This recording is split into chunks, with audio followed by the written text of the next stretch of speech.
hoje nós dissemos aqui um tema que tem sido muito debatido, né, nos meios espiritualistas, espíritas, sobre qual seria o próximo ceifador. E muito tem se questionado sobre isso, se será em forma de uma nova pandemia ou um outro evento catastrófico. E aí o receio toma conta, a curiosidade de muitos que pensam que realmente o próximo ceifador virá em forma de outra doença viral, bacteriana, que venha novamente afetar o mundo todo, como ocorreu com o coronavírus. Mas parece que não, gente. Muito provavelmente o próximo ceifador já esteja instalado entre nós e nós não nos damos conta disso. E tende a se agravar cada vez mais, porque se trata da solidão. Esse mal que cada vez mais está presente na vida das pessoas, ouvimos cada vez mais reclamações sobre isto, atingindo um número maior de pessoas atualmente, levando a muitos processos depressivos, né? O número de pessoas com depressão aumentou significativamente. Doenças psíquicas, mentais, doenças físicas, né? Porque a tristeza ela é somatizada, atingindo órgãos do corpo físico de maneira muitas das vezes graves. Inclusive a morte pelo suicídio, que vem aumentando também muito, consideravelmente na nossa sociedade atual.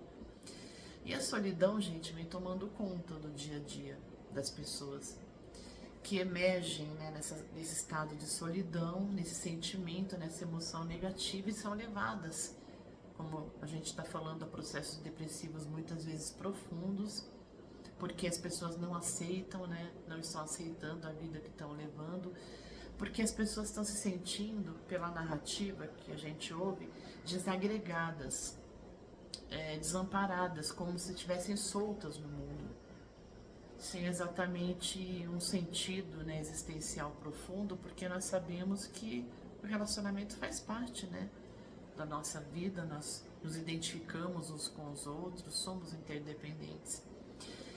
E devido a esses sentimentos, o que acontece? A ansiedade também toma conta, porque nessa ânsia de resolver o problema, esse problema tão dolorido, porque causa, né, uma dor muito profunda, e sem encontrar solução, né, e se preocupando não só com o presente insatisfatório, mas com o futuro também incerto, né, que preocupa, que causa medo e que normalmente é negativo, né? O futuro que se visualiza, que se alimenta através dos pensamentos que são degradantes, que são tristes. E a insatisfação conduz, não é? Essa ansiedade, a depressão, ela se instala na pessoa, de forma que outras consequências nefastas advêm de todo esse processo extremamente preocupante na nossa sociedade. Os consultórios são cada vez mais cheios, né? Os atendimentos online também, e situações realmente graves na sociedade. E é bem divulgada, bem clara essa informação de que a tristeza e a depressão levam a inúmeras doenças físicas graves, né? Nós sabemos disso e é uma situação muito triste que vem aumentando, e a consequência física somente agrava mais ainda o sofrimento de quem se vê portador, né, da solidão. E é importante a gente destacar que muitas vezes a solidão ela se instala na vida de uma pessoa devido a comprometimentos de vida passada, onde por haver desvalorizado as suas relações vividas no passado, a pessoa planeja a sua reencarnação, né? Porque nós sabemos que participamos do planejamento reencarnatório, de uma forma que venha a vivenciar aquilo que fez outras pessoas sofrerem, para ficar em paz com a própria consciência, né? São os processos expiatórios que a gente fala. Mas não é só isso. Não podemos pensar só assim, porque os casos são amplos, né? Estão diversificados. E existem outros fatores que nós devemos levar em conta nesse processo, nesse momento planetário e também individual que nós nos encontramos. E a solidão, neste momento, ela pode, na verdade, ser importante. Nós precisamos refletir sobre isso, porque pode ser providencial nessa fase evolutiva e planetária que nós estamos vivendo, que é coletivo e individual também, principalmente.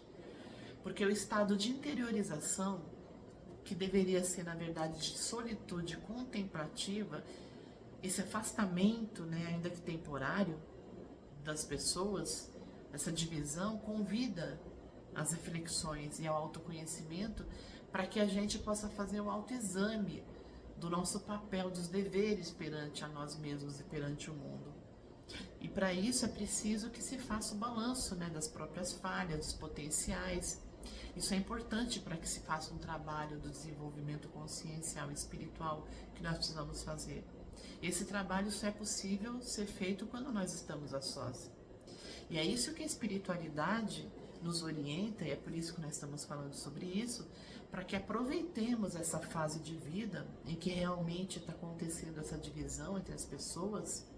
Ela se faz presente, mas ela é necessária, precisamos entender isso, e justamente porque está ocorrendo a separação do joio do trigo, não é? Que é imprescindível nessa transição planetária rumo à regeneração.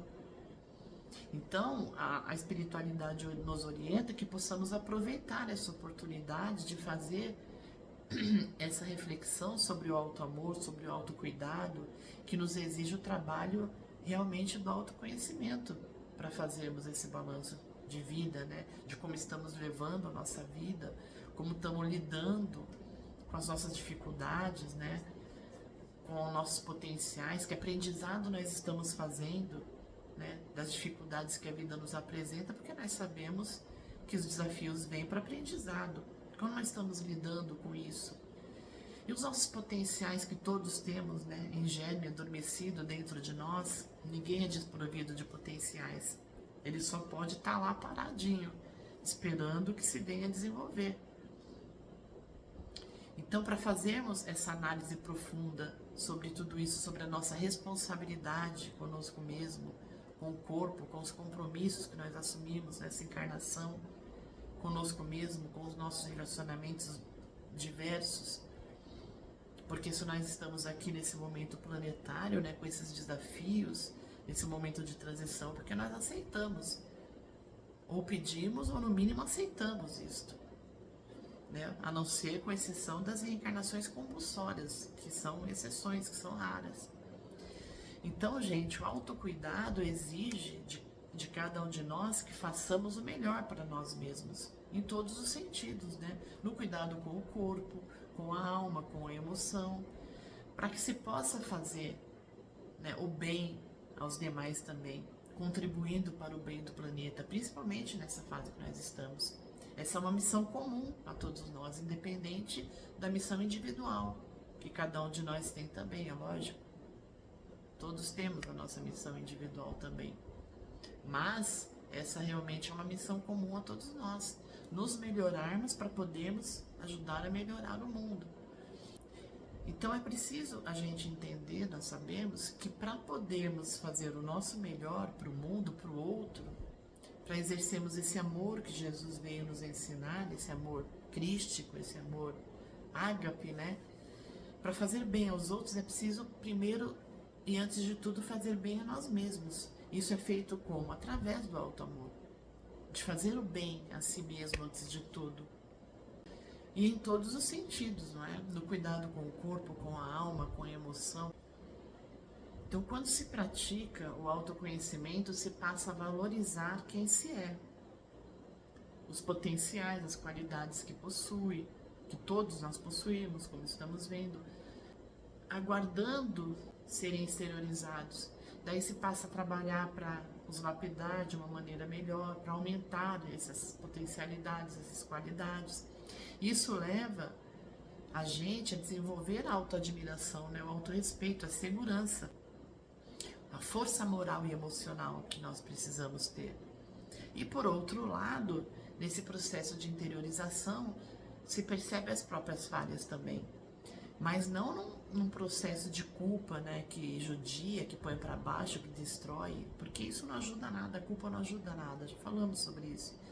Mas em um movimento de reconhecimento da humanidade que nós ainda temos, né, das nossas limitações, a caminho da evolução, da perfeição que nós estamos, Daí você faz o quê? Você se perdoa.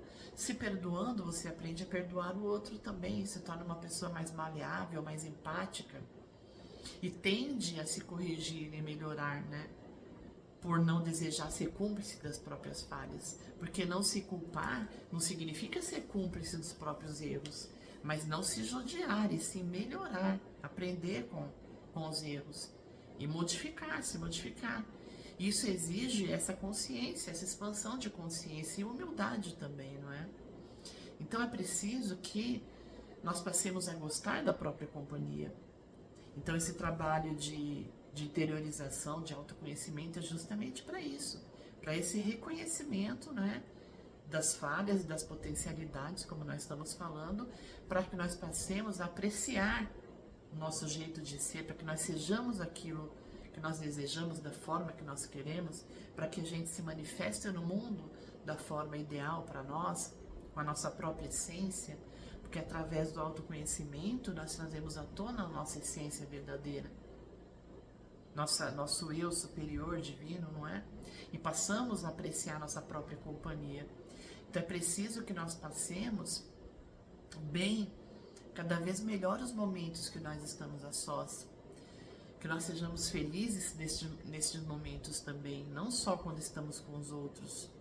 Nós não devemos esperar a validação dos outros nunca, mas nós mesmos precisamos nos validar, né, nos apropriar de nós mesmos, evitando a busca dos outros como uma fuga da própria companhia, devido a essa sensação de vazio, de tristeza, de achar insuportável, triste estar a sós consigo mesmo. Isso é péssimo, isso não é nada bom. Eu sempre falo que nós somos a única pessoa que vai estar conosco em todos os momentos da vida, que está conosco em todos os momentos da vida, nós mesmos. Nós precisamos apreciar isto, porque senão nós tornamos tudo muito difícil. Nós vivemos uma irrealidade, não é uma ilusão na verdade, porque os outros estão ao nosso lado como bônus, né? Para que nós tenhamos um companheirismo, para que nós dividamos as coisas, mas isso não significa dizer que nós possamos achar a nossa companhia sem graça, chata e ineficiente, vamos dizer assim. Então é preciso deixar fluir a própria criatividade, né? Os gostos, não é? Apreciar os gostos, refinar os nossos gostos, os próprios dons que nós temos, para que nós nos autoproporcionemos momentos felizes mesmo estando a sós. É claro que não só a sós, é lógico que não. Nós estamos num momento planetário, como estamos vendo, como estamos falando, em que está havendo realmente divisões, algumas separações necessárias. Porque conforme nós expandimos a consciência, aqueles que não fazem o mesmo passam a vibrar em outra sintonia, ter outros gostos, né, outras escolhas, nós já vimos sobre isso. Então, é claro que uma divisão maior, uma separação maior vai ocorrer. Isso está dentro do esquema separação do joio e trigo também. Então, gente, para isto, se você ainda não conseguiu fazer isso, é preciso passar a desenvolver o gosto de estar a sós, praticando exercícios nesse sentido, como desenvolvendo o gosto de ir a lugares a sós, que você só costuma ir com outras pessoas, fazer coisas que você gosta a sós, apreciar isso, cultivar isso. Porque é tudo uma questão de hábito, de cultivo mesmo, não é? Às vezes isso tem que ser feito aos poucos também. Mas sabe, ouvir música, cantar a sós também, ter os seus, cultivar os seus dons, não é? Os seus gostos específicos, que muitas vezes, porque nem todos os nossos gostos e dons vão estar alinhados a outras pessoas, mesmo que a gente goste das pessoas, não é? Nós temos nossas próprias questões, nossos gostos próprios e individuais. Enfim, é fazer o que se gosta de fazer mesmo estando sozinhos. Estudar, refletir, se autoanalisar para fazer as melhores escolhas da vida. Isso tem que ser feito a sós. Como você espera fazer essas melhores escolhas, né? Refletir sobre a vida, sobre o que você deve ou não deve fazer, sempre estando no burburinho, sempre seguindo a opinião, a influência dos outros, sempre esperando a validação dos outros em relação às suas atitudes. E em relação a quem você é, como você se manifesta no mundo. Não é assim. Porque nós sabemos que muitas vezes o mundo apresenta situações e referências muito estranhas a nós, principalmente, não é? Que não tem nada a ver conosco. Então, a necessidade de buscar companhia alheia por medo de estar só nos torna muito vulneráveis, impedindo, não é, a autoidentificação dos próprios dons e potencialidades individuais. E ficar vulnerável, gente, a gente pode dizer que é uma das piores coisas que pode acontecer conosco, com a nossa personalidade. Por quê? Porque você estando vulnerável, você fica nas mãos das pessoas.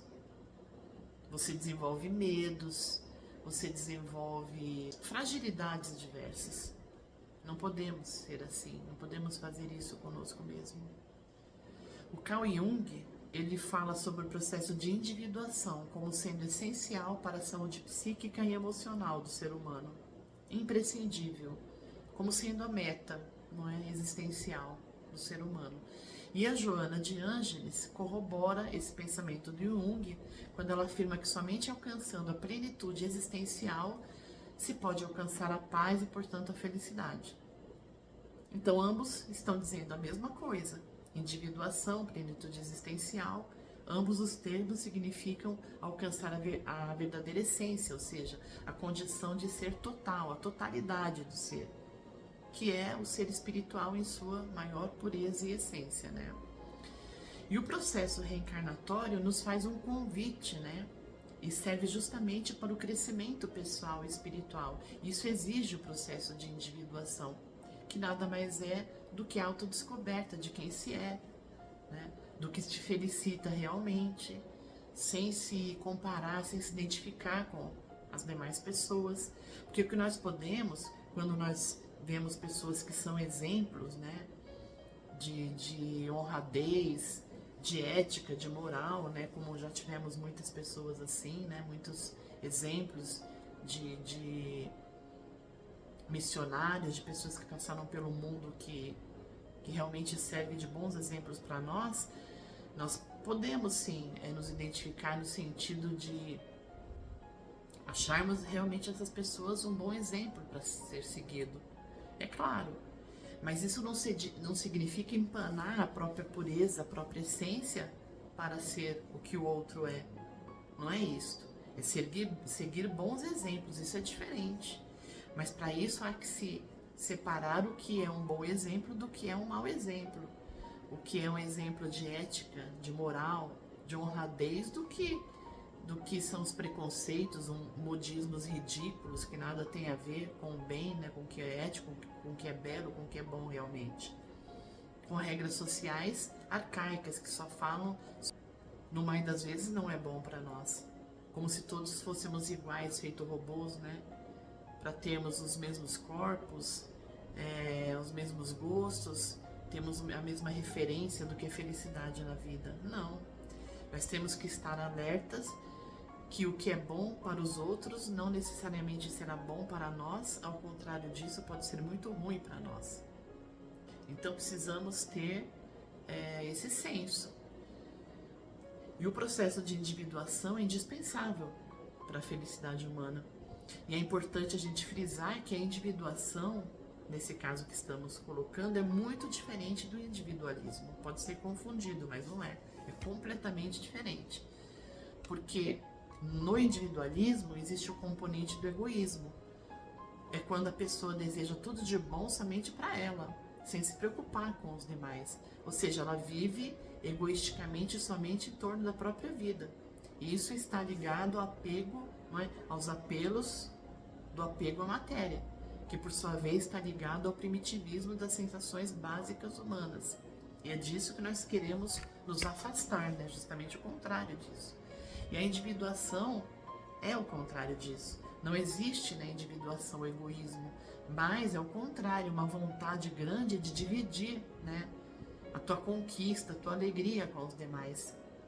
Os conhecimentos adquiridos Não existe aí o desejo de guardar somente para si. E esse processo, esse sentimento, ele é natural. Você percebe facilmente que quando você se interioriza para descobrir os seus potenciais, seus dons, para fazer a sua felicidade e para poder distribuir o que você tem de bom em si para os demais, ele é natural. Quando você se sente feliz, você tem vontade de espargir essa felicidade. Você anseia em dividir com os demais, é claro. Nós só podemos dar felicidade aos outros quando somos realmente, verdadeiramente felizes. E aí está o ponto importante desse processo, não é, de individuação. Porque quando se passa a compreender isto e aproveitar os momentos a sós de uma forma positiva, não é? Os momentos de solitude, não vamos dizer nem de solidão, porque solidão nos faz entender a coisa negativa de estar a sós. E a solitude é o positivismo, é a positividade dessa situação. Então esses momentos se transformam em momentos de solitude construtiva, que levam realmente ao autoencontro, que propicia a plenitude existencial, tornando a pessoa mais feliz, mais empática com os demais. E quem é feliz, como diz o outro, não dá trabalho, né? Quem é feliz é bem consigo mesmo e bem com a sociedade, com todos, porque deseja a felicidade de todos, não é? Nós vemos que pessoas infelizes realmente dão trabalho, estão sempre reclamando, não agregam nada, né?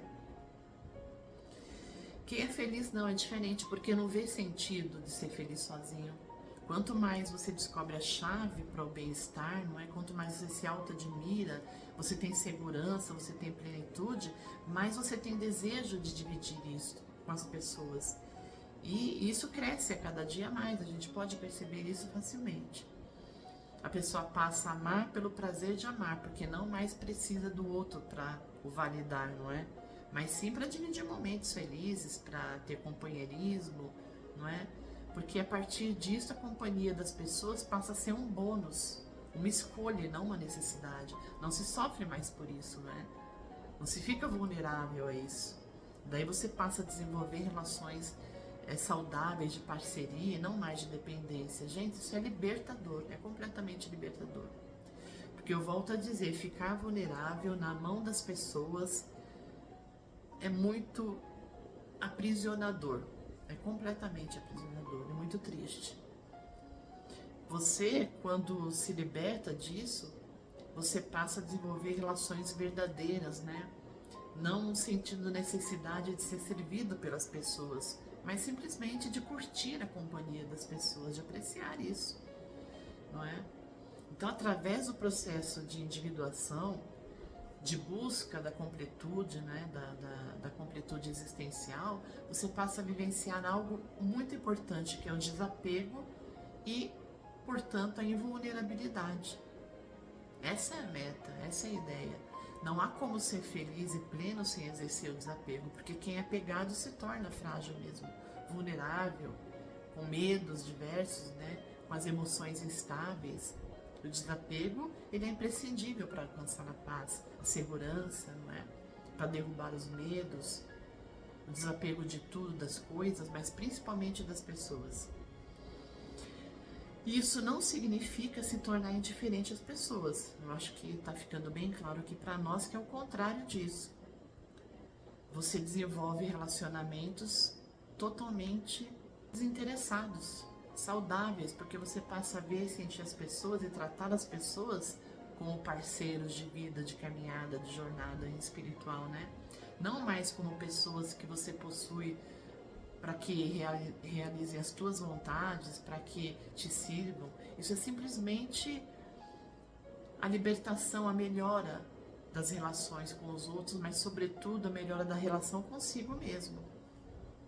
A pessoa que alcança esse processo de individuação, ela passa a se respeitar, porque ela se auto-ama, ela não dá na própria vida a nada, nem nas mãos das pessoas, nem de ninguém. Então ela passa a respeitar também mais os outros, não é? Então, como nós somos espelhos uns dos outros, nos amando, nós passamos a amar mais os outros, nos respeitando, nós respeitamos mais os outros, nos auto-admirando, nós passamos a admirar a qualidade dos outros e não a criticar mais as pessoas. É realmente uma expansão consciencial muito grande. E a maior que nós precisamos fazer. Passando a respeitar a individualidade dos outros e a nossa própria individualidade, compreendendo que cada um dá apenas daquilo que tem. Isso não é egoísmo, não é individualismo, é individuação, é tomar posse de si mesmo, não é? Agindo assim, gente, o ser se aproxima dia a dia da plenitude existencial, que é a maior meta humana, e é o caminho da felicidade, da paz verdadeira.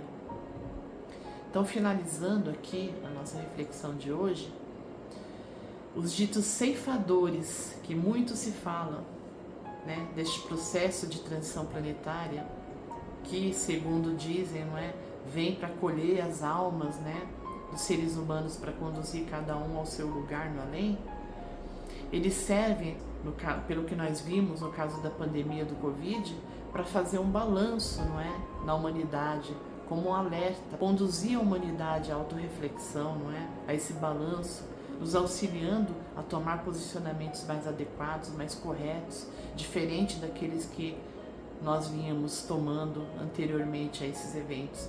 Então vamos refletir como realmente esses sentimentos coletivos de divisão, de separação, de solidão, de tristeza e de depressão, obviamente devem ter um significado mais profundo do que simplesmente levar a humanidade ao sofrimento, já que nós sabemos que Deus não quer que nós soframos. Ele quer que nós aprendamos através das dificuldades. Então, quem estiver se sentindo assim, a orientação é que não pense, não se sinta, não se refira mais a essa condição de estar a sós como solidão, mas sim solitude necessária e produtiva para o seu crescimento espiritual, lembrando que jamais nós estamos a sós, uma vez que a espiritualidade amiga sempre nos acompanha, sempre nos intui ao bem quando nós estamos predispostos a isto, quando nos sintonizamos a eles pelos bons pensamentos e propósitos do bem. Eles jamais nos abandonam. E além dos amigos e mentores que nós temos na espiritualidade, cada um de nós sabemos tem seu anjo guardião, que é aquele amigo particular que está sempre junto de nós, que se interessa particularmente por nós, torce pela nossa felicidade, pelo nosso sucesso, sempre nos ajuda quando nós não viramos as costas, né, para ele, porque muitas vezes fechamos, né, os ouvidos para os conselhos, né, do nosso anjo. Então busque falar com o seu anjo, ouvir os seus conselhos, se abra, não é, intuitivamente, se tornando mais sensível ao seu anjo guardião. Quando as coisas estiverem difíceis, ore, peça intercessão a ele, junto a Deus, a Jesus, a Mãe Maria. Peça para que ele te intua as melhores decisões e atitudes na vida, para que ele te fortaleça, te acalme. E ele sempre vai ajudar quando você pede com fé e sinceridade, não tenha dúvida disso. E importante, não vamos esperar das outras pessoas aquilo que cabe a nós fazermos. Faça a tua parte, tome sua vida para si, faça o melhor que você possa por você, para poder ser bom para todos, para poder ser útil a todo o processo, não é? Ao mundo, ao todo. Sejamos a luz que nós precisamos ser em nossa vida e o farol na vida das demais pessoas. E a solidão não vai mais fazer morada em nosso coração. Tenhamos certeza disso. Tá bom, pessoal? Então, espero que vocês tenham gostado da nossa reflexão de hoje, que seja útil a vocês. Deixem aí seus comentários, suas perguntas, vamos interagir. Tá bom? Como sempre nós fazemos. Fiquem bem, até mais.